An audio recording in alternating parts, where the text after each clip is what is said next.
बहराइच से सीएम योगी की गरज, पाकिस्तान प्रेमियों पर भड़के सीएम, सपा कांग्रेस को दिखाया आईना, विपक्षियों के छूट गए पसीने। नमस्कार, कैपिटल टीवी में आपका स्वागत है और मैं आपके साथ प्रिया बिस्ट। अब वक्त हो चला है ऐसे मुद्दों पर विस्तार से बात करने का जो जनता, राज्य, देश और पूरी दुनिया पर असर डालते हैं। जो लोग भारत में रहकर पाकिस्तान का नारा लगाते हैं, सावधान रहने की जरूरत है। क्यों? क्योंकि यूपी के सीएम योगी आदित्यनाथ ने ऐसे लोगों को लास्ट वार्निंग दे दी है, लास्ट चेतावनी दी है। जहां लोकसभा चुनाव चल रहे हैं और बीजेपी जोरों शोरों के साथ तैयारी में लगी है, पीएम मोदी से लेकर हर एक नेता जनता के बीच में है। ऐसे में सूबे के मुख्यमंत्री Yogi Adityanath back to back दौरे कर रहे हैं और विपक्षियों को जमकर धो रहे हैं। जहां पाकिस्तान का जिक्र कर सीएम योगी ने विपक्ष को घेरा है, तो चलिए आज सीएम योगी के जोरदार हमलों पर विस्तार से बात करते हैं।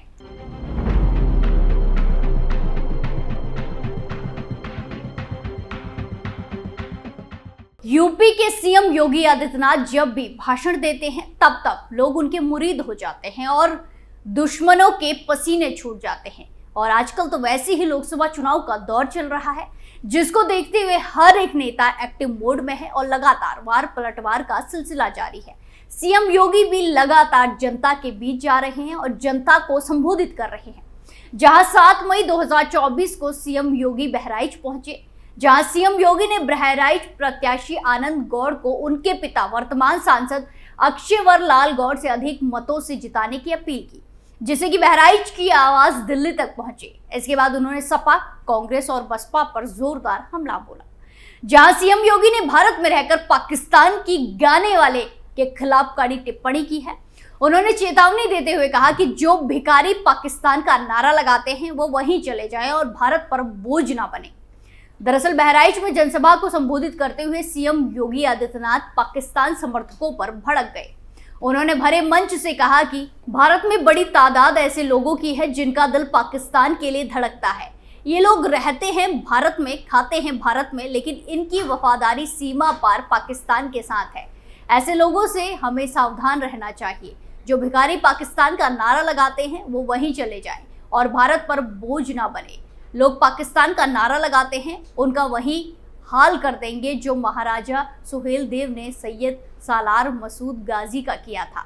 वहीं सीएम योगी का ये बयान एक आखिरी चेतावनी है पाकिस्तान प्रेमियों के लिए। साथ ही ऐसे लोगों को अब सावधान होने की जरूरत है, क्योंकि यूपी के सीएम योगी आदित्यनाथ ने ऐसे लोगों को ये लास्ट वार्निंग दे दी है। आपको बता दें कि सीएम योगी ने बहराइच में महाराजा सुहेलदेव और सालार गाजी का जिक्र इसलिए किया क्योंकि बहराइच पराक्रमी सम्राट सुहेलदेव की कर्मस्थली रही है। तो चलिए आपको इसके पीछे के मायने बताते हैं। बहराइच में इस्लामी आक्रांता महमूद गजनवी के भांजे सालार मसूद की कब्र है। उसे महाराजा सुहेलदेव ने बहराइच में ही मार गिराया था। दरअसल महाराजा सुहेलदेव का शासनकाल 1027 ईस्वी से लेकर 1077 तक रहा था। साल 1034 में सैयद सालार मसूद ने बहराइच पर धोखे से हमला किया था। सैयद सालार मसूद लुटेरे महमूद गजनवी का भांजा था। राजा सुहेलदेव ने बहराइच की लड़ाई में 21 राजाओं का गठबंधन बनाया और हिंदू संगठनों ने सैयद सालार मसूद गाजी को युद्ध में धूल चटा दी। राजा सुहेलदेव ने महमूद गजनवी के भांजे सालार मसूद की ऐसी हालत कर दी थी कि वो वापस जाने के काबिल भी नहीं बचा और वहीं बहराइच में उसकी मौत हो गई। वहीं सीएम योगी के भाषण पर दोबारा लौटते हैं। सीएम योगी ने आगे कहा कि आज देश के प्रधानमंत्री भारत के 80 करोड़ की जनता को फ्री में अनाज दे रहे हैं, जबकि पाकिस्तान की महज 24 करोड़ की आबादी भूखे मर रही है। उन्होंने कहा कि 2014 से पहले भारत बदहाल था, गरीब भूख से मर रहा था, व्यापारी से रंगदारी वसूली जा रही थी, अन्नदाता आत्महत्या को मजबूर था, नौजवान पलायन कर रहे थे, कोई सुरक्षित नहीं था। लेकिन आज अपराधी सरेंडर कर रहे हैं या प्रदेश से पलायन करने को मजबूर है। प्रदेश में आतंकवाद पूरी तरह समाप्त हो चुका है, खत्म हो चुका है। हमारे प्रदेश की बेटी, व्यापारी सभी सुरक्षित महसूस कर रहे हैं। वहीं मुख्यमंत्री ने जनता में जोश भरते हुए कहा कि जनता की आशंका है कि अब की बार 400 पार, एक बार फिर देश में मोदी सरकार।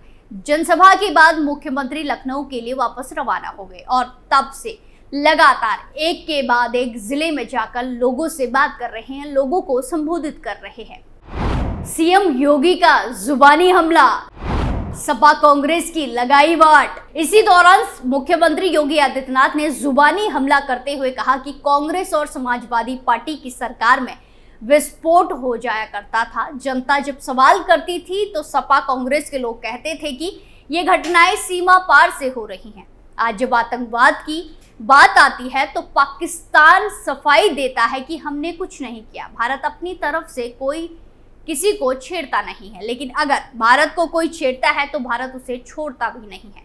साथ ही सीएम योगी आदित्यनाथ ने सपा परिवार पर हमला करते हुए कहा कि समाजवादी पार्टी की सरकार में नौजवानों के हाथों में तमंचे हुआ करते थे, उनकी सरकारों में गुंडे और माफिया जगह जगह बम विस्फोट करते थे, लेकिन बीजेपी की सरकार में माफियाओं और गुंडे जानते हैं कि ऐसा करने पर उनकी अंतिम यात्रा निकलेगी।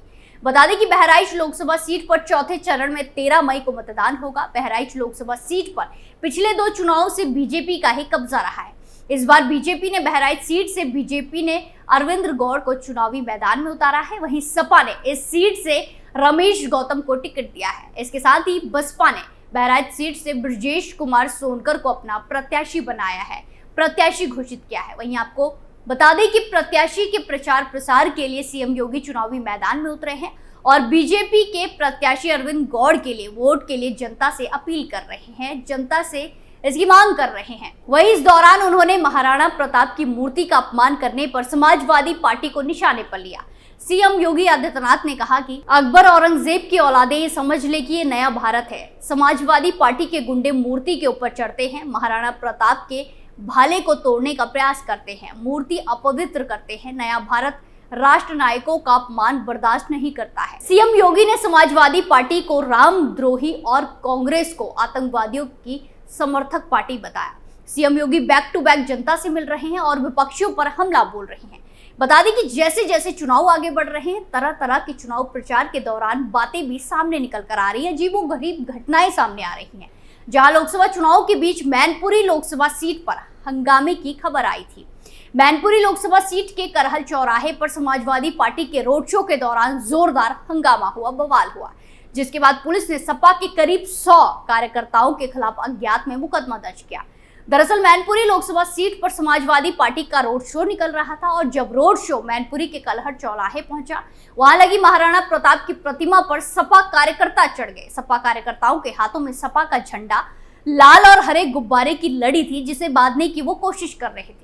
साथ ही अभद्र भाषा का इस्तेमाल भी कर रहे थे। इस दौरान हाथों में सपा का झंडा लेकर जमकर नारेबाजी भी की गई, जिस पर बीजेपी के कार्यकर्ता भी सामने आ गए और दोनों ओर से नारेबाजी होने लगी, जिसके बाद हंगामा शुरू हुआ। आरोप है कि समाजवादी पार्टी के समर्थकों ने पीएम मोदी और सीएम योगी के खिलाफ आपत्तिजनक नारे लगाए, अभद्र शब्दों का इस्तेमाल किया। जहां सपा के रोड शो के दौरान हुए हमले की सूचना पर भारी पुलिस बल मौके पर पहुंच गया और स्थिति को काबू करने की कोशिश की गई। इस मामले में पुलिस ने मुकदमा दर्ज किया, जिसमें करीब 100 अज्ञात सपा कार्यकर्ताओं के खिलाफ मुकदमा दर्ज हुआ है। पुलिस ने करीब 100 सपा कार्यकर्ताओं के खिलाफ 147, 188, 295 ए, 504 और 171 एच मुकदमा दर्ज किया है। साथ ही एक और मुकदमा दर्ज किया गया है, जिसमें सपा कार्यकर्ताओं के खिलाफ 295 ए और 504 धाराओं में मुकदमा दर्ज किया है। तब सीएम योगी ने भी इस घटना की निंदा की। उन्होंने सपा कार्यकर्ताओं की हर हरकत को लेकर कहा कि इन परिवारवादी दलों से क्या उम्मीद की जा सकती है, ये अपने परिवार तक सीमित है। कांग्रेस, समाजवादी पार्टी और नेशनल कॉन्फ्रेंस का कोई नेशनल एजेंडा नहीं है, इनका एजेंडा खुद का परिवार है। सीएम योगी ने कहा था कि स्वार्थ पर आधारित इन दलों का एजेंडा एक तरफ राष्ट्र नायकों का अपमान करता है तो दूसरी तरफ माफिया और आतंकी तत्वों को संरक्षित और महिमा मंडन करते हैं। इस प्रदेश में समाजवादी ने 2012 में सत्ता में आने पर आतंकवादियों के मुकदमों को वापस लेने का बेशर्मी से प्रयास किया था।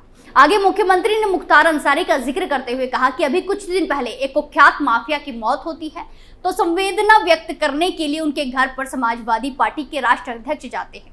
ऐसे ही कई बयानों और भाषणों के साथ सीएम योगी ने विपक्ष को घेरा है, जोरदार हमला बोला है। खैर, सीएम योगी की गरज का क्या असर होता है, क्या ये रंग लाती है, ये तो लोकसभा का रिजल्ट बताएगा, जो जल्द ही सामने आने वाला है। स्पेशल स्टोरी में आज के लिए इतना ही, फिर पेश होंगे नए मुद्दे के साथ। बाकी तमाम खबरों के लिए देखते रहिए कैपिटल टीवी उत्तर प्रदेश। नमस्कार।